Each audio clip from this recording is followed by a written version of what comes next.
எப்போதுமே அநியாயம் முதல்ல பழுக்கும். தர்மத்தின் வாழ்வதனை சூது கவ்வும், ஆனால் தர்மமே வெல்லும். முதல்ல சூது கவ்வும் தர்மத்தின் வாழ்வை நீ உண்மையா நிக்கணும், நியாயமா நிக்கணும், அநியாயத்து பக்கம் போயிடக்கூடாது. ஏன்னா அநியாயம் முதல்ல வரும்போது தலை தூக்கி போகும். அப்பதான் நம்ம சோர்ந்து போவோம். ஆண்டவரே, அநியாயம் இப்படி நடக்குதே, நீங்க கண்ணு பார்க்காம நிக்கிறீங்களா ஆண்டவரே? என் அண்ணன் என் தம்பி கொடுக்க வேண்டிய சொத்தை நின்னு புடிக்கிட்டு போறானே, எங்க அப்பா எனக்கு தானே எழுதி கொடுத்தாரு, அதுக்கு தானே குடும்பமே சப்போர்ட் பண்ணுது. அநியாயத்துக்கு உலகம் தொட நிற்கும். தாவீது ஒருத்தனை வச்சு அந்த குடும்பமே அடிக்குது பாருங்க, அநியாயத்துக்கு தொட நிற்குது. சின்ன பையங்க, கடைசி பையங்க, அவனே பரிதாபமா இருக்காங்க.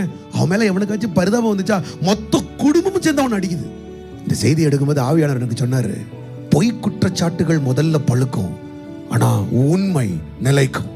உங்க வாழ்க்கையில உண்மையை கர்த்தர் நிறுத்துவார். இந்த மாதத்துல கர்த்தர் சொல்லுகிற வார்த்தை, யார் யார் முன்னாலெல்லாம் பொய்யினால நீங்க தலை குனிஞ்சீங்களோ அவர்களுக்கு முன்பதாக என் தேவன் உன்னுடைய உண்மையை காண்பிப்பார். என் தேவன் அநியாயத்தின் பக்கம் நிற்கவே மாட்டார்.